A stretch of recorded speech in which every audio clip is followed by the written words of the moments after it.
What's up, y'all? Dark Show TCG here, back with another video, and today I got for you some big news coming from the One Piece card game.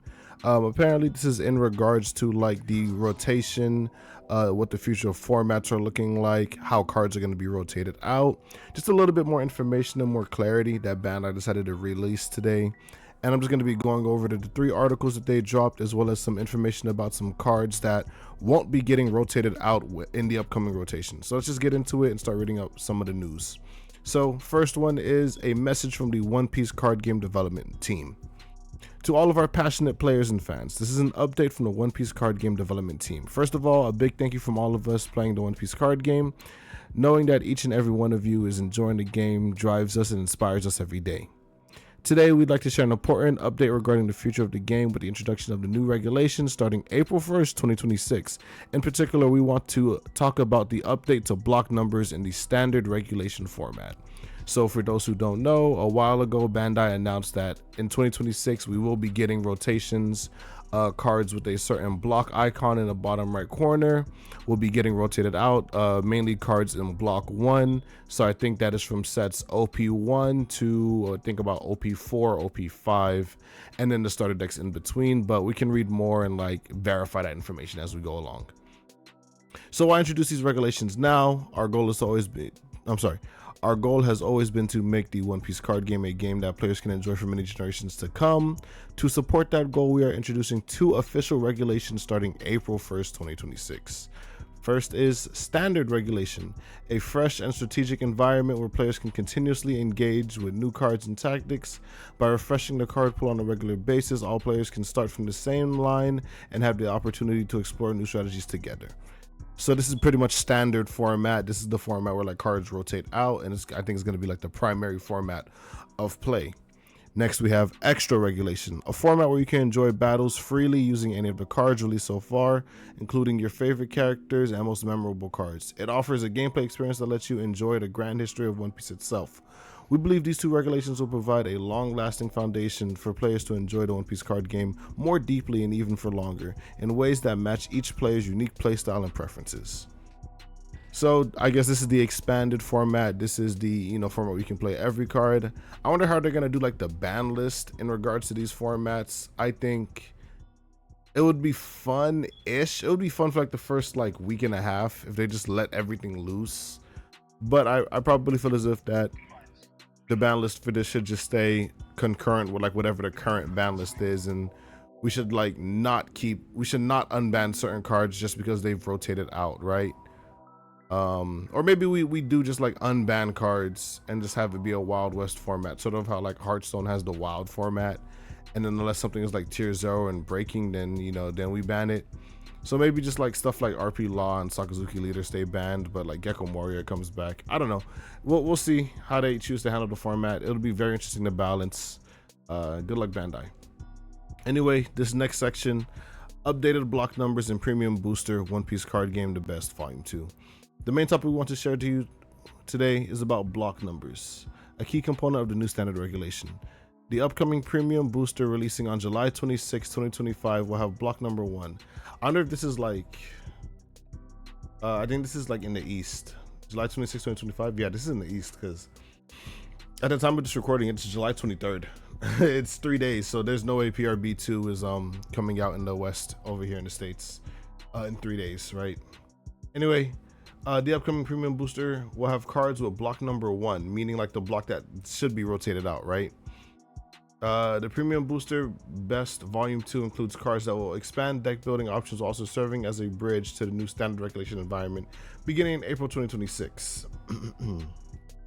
We have received many concerns regarding how the cards included in this set will be treated under new regulations. We recognize that the lack of clarity caused confusion and concern, and for that we apologize.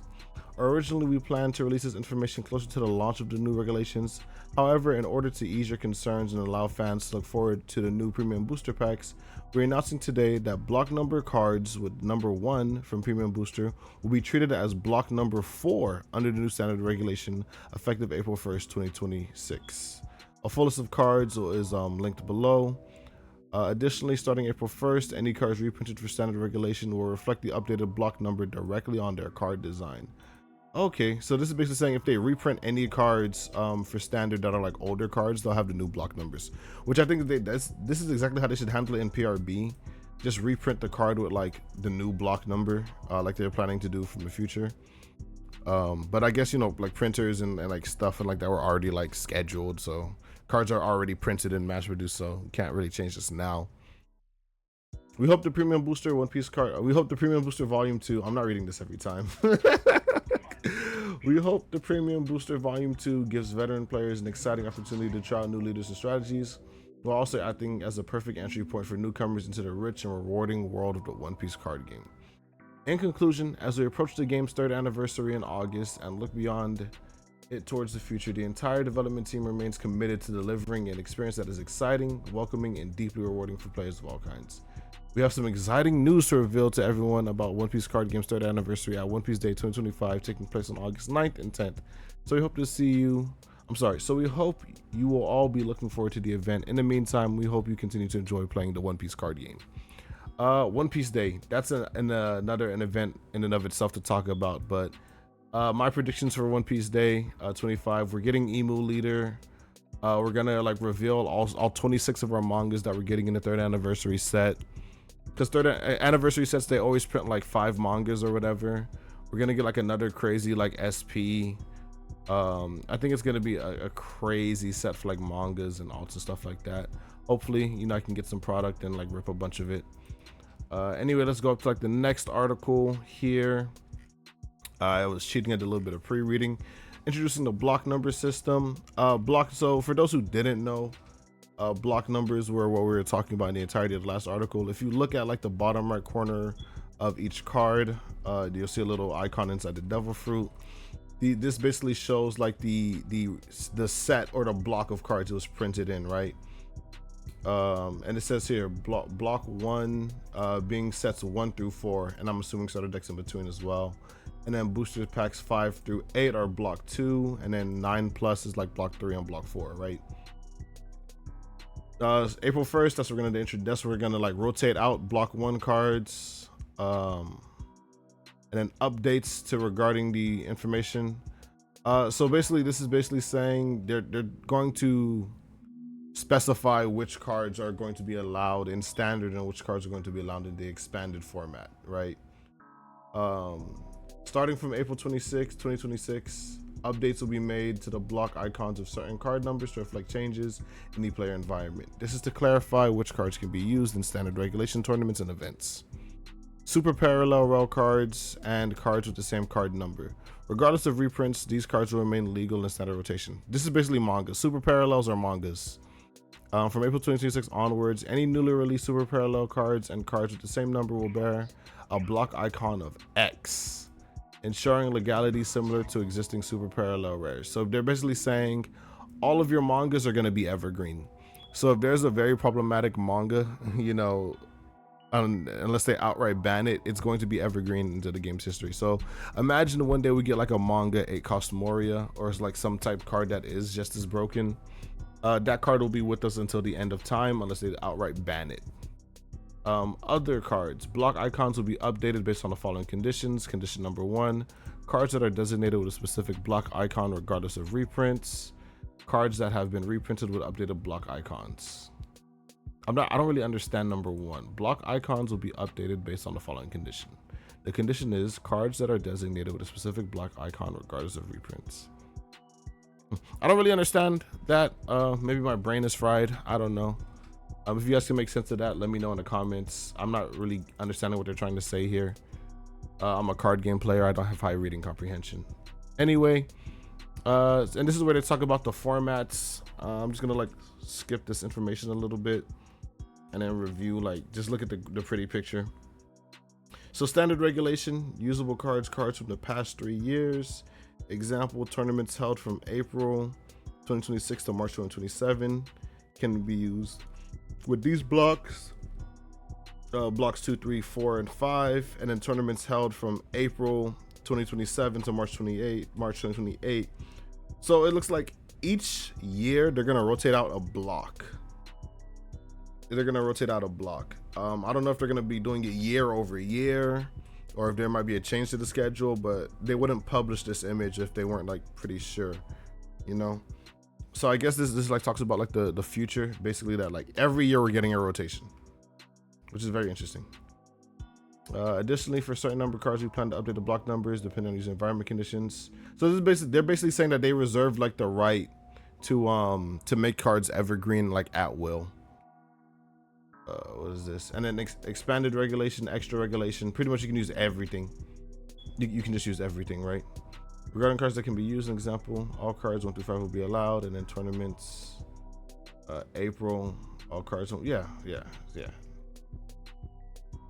In conclusion, as stated, our intent in implementing the system is to prevent the game from becoming overly complex in the future. Without it, the pools of cards available for deck building would include 4 years worth of cards by 2026 and 10 years worth of cards by 2032. So this is telling us that they want to invest in the One Piece in the long game, bro. They want to make this game the next Yu-Gi-Oh. They're thinking about 10-year anniversary. Where are we gonna be in 10 years with One Piece? Hopefully, we'll actually like reach the end and we'll know what the One Piece is by this time. You know, but this is you know, healthy. If you want to be invested into the game for the long time, you know, this is Bandai saying that they're committed to holding us in for the long haul, you know. So keep playing the game, guys. Keep submitting your feedback. Let Bandai know that like what you want to see from the game, what have you. Here is, I think, one of the most important parts of the article. The new batch of articles is the last thing I got for you guys today. It is the cards that are like evergreen / cards that will be permitted, that won't be getting rotated out to the new block system. All of these cards here are all of like the mangas from every set. So like we have the Chopper Blocker manga, the Rush Luffy manga, Nami Searcher, 9-drop Rush Shanks, 7-drop Rush Ace, Soja King manga, and then what have you, you know. So every manga from the sets are basically not going to rotate out, as well as like that Gold Roger from OP9. Those cards are going to be evergreen. And then we have a specific list of cards, certain cards in particular that won't be rotated out regardless. So these are sort of like a core set of cards. You know, if you play Hearthstone, you know what like a core set is, where cards that just keep like certain staples in the game. I already opened them out a bunch of tabs, so we're just gonna go through each of them, and we're gonna think a little bit about like why they would be keeping these cards around and some of the implications behind why they keep these cards around. So first of all, this is 2-cost Killer Blocker. It's the one where if you attach a Dawn and if you have a bunch of characters on board, it draws a card. So a generic Supernova blocker. We did get some in like the Bonnie structure deck that may have been like, we got the Beige blocker and other stuff like that in the Bonnie starter deck that I think can support Supernovas. We also have the Yellow Beige blocker, which is like a yellow Supernova card. But it's showing, I guess it's showing, and then we have like that Red Green Luffy leader coming up in OP13. So I guess they're showing us that they're still going to be keeping green Supernova support in. We're going to be seeing some more green Supernovas like in the future, so like block 6 or block 5 or whatever. So yeah, Killer Blocker, very interesting. Green Supernovas are staying. You Can Be My Samurai. This card is very, very interesting as to why they're keeping it around. So this card is like, I forgot what deck teched with it recently. It may have been either Lim or Green Yellow Law that has had this card teched for a little bit. It might have been Green Yellow Law, in which like being able to rest 2 characters to draw 2 cards. It's like Green's version of Pilaf. And then I know this card was played a little bit in Perona in like OP8 / OP9-ish format. I think OP8, because Perona was just able to play a whole bunch of small weenies and searchers, and then do this and tap 2 cards and then cycle her hand and then draw her like top end, her unsearchable top end. So this card is very interesting. I do believe that One Piece can't, or Green at least can't have tokens. One Piece is a game that is like we've never had tokens, and if Green were to some reason just get like tokens, they would have to like come in rested or stay rested permanently, because this card just like break it. So very interesting as to why they would keep this card around. I like this card. I think it's a cool card. This is from OP1 and it's block 1, so I like You Can Be My Samurai. Curly the Dawn, generic red searcher, mainly played in like OG Zoro and then Red Green Law. Searches the top 5 cards of your deck for a red character at a cost of 1. I think it's just a good generic red card if we ever get like another red weenie deck. I know Rayleigh's like a red weenie deck, but not really. He doesn't play a lot of 1-drops because the support they printed for him was pretty good. But it does seem like that they want to keep red weenies as like a viable strategy. However, they'll need to like print more stuff or keep more stuff from being rotated, which I think they have like cards like coming up soon that support my theory exactly, like some more red weenies. So this shows us that they're gonna keep supporting red weenie, red swarm. I like it. Gum Gum Rain. I think almost all of the 0-cost counter events are staying. Just the 0-cost counter trigger, bounce it to or less back to hand, so this can bounce like a jump blocker or a weenie. I think this is just like cards like these are just good to keep, so we don't have to keep printing them to ad nauseum, like keep printing them over and over again, right? No more thoughts. And then like I was saying, red weenies, Buggy is like the red weenie. He can't be KO'd in battle by slash characters or slash characters or slash leaders by, well, you know, slash attribute cards. So characters or leaders with slash cannot kill him by battle. This counters like Green Zoro. This card is never dying against Green Zoro unless they like, actually no, because Green Zoro would have to not be running a slash character to kill this, and then or just like use an event or something. Anyway, as part of the actual effect, this searches top 5 for a red event and adds it to the hand. This is a red weenie used in Rayleigh, so this shows me that they want to keep like Rayleigh supported because Rayleigh does play this card. Pretty good card for red weenie decks, red aggro decks. I've said weenie way too many times today. I've said this more today than I think I have in my adult life. We're gonna move on. Kaya, another staple card. Being able to hand filter and cycle in blue is core to the identity. Don't want them to like reprint this card. There's like a 3-cost, I think, Sasaki, which is like an Animal Kingdom Pirates card, where you draw 2 and bottom deck 2. That's a 2K. But Kaya's a 1-drop. You're able to like return it with Jozu or whatever and do other stuff. Just a block 1 card. They're like doing some housekeeping, keeping us with some staples. I love that. I love that for us. Nojiko. So this is interesting because this is only for Nami leaders. So this is telling us that they want to support blue yellow Nami, right? And then maybe like a potential another blue Nami leader that we might get in the future, or like a leader that's treated as Nami for some reason. Maybe there's like a Bon Clay that can transform himself, right? Spoilers, right? But yeah, so definitely blue yellow Nami. They want to keep this card alive for that deck for sure. That's why this is here. But you can also speculate that we may get like another blue Nami leader, 4 more sets in the future or what have you, you know.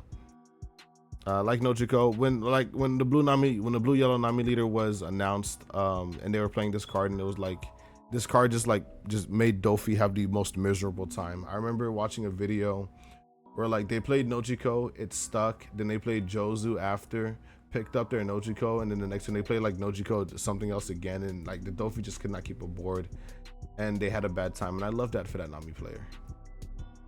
Next is Gum Gum Jet Gatling. So 0-cost event. The trigger is that it ramps something. Purple 0-cost event. Don't really need to talk too much about it. Black 0-cost event. 6 King Pistol. Draw a card, then KO up to one of your opponent's characters with a cost of 1 or less. This trigger is actually pretty nutty. Just being able to draw off a trigger, and then like it can KO a red weenie or a jump blocker. Really good. Next, Reds 0-cost event. All right, I love that we're getting them all in order. Trigger is give something minus 3k power for the turn, leader or character. Another insane trigger. I love this card. I think I was playing it in like mono red ace. This can also be played in the red blue ace leader that's coming up if we want to do that, or like Rayleigh, but Rayleigh already has like a bunch of his own events. But once again, like just 0-cost events, we don't need to keep reprinting them over and over, so having them just be evergreen I think is good. Edale blocker. So I don't think that they're like doing this for all the chump blockers, right? Because there's like 4 more cards left on the list. So a Just Rosa chump blocker. I know we're getting that black red Sabo leader in OP13, And then we have Black Yellow Koala. Ooh, I think Koala is a Dressrosa leader, right? She's like Revolutionary Army Dressrosa. I don't even think she's Dressrosa. I think she's just Revolutionary Army. I have to double check, but this kind of tells me that they're also gonna keep supporting Dressrosa in the future. We might have to go back to Dressrosa for a third time, and maybe we get like another Kyros leader. Like right now, we also have like Black Yellow Kyros, or maybe we get Black Yellow Kyros support in the future. But I love like yapping and thinking about like what this could imply, right? So them keeping a Black Dressrosa chump blocker is very interesting. Bandai's definitely cooking something. Free my dude, Black Yellow Kyros. Kurita Coliseum. So once again, this further like you know, it adds to my tinfoil hat theory. We have like Usopp leader. Can I search up all the leaders? Let me open sim real quick and then search up all the Dressrosa leaders, like the Black Dressrosa leaders. But we're keeping Kurita Coliseum around. Currently only 2 of our Dressrosa leaders use them, that being Rebecca and Usopp. Can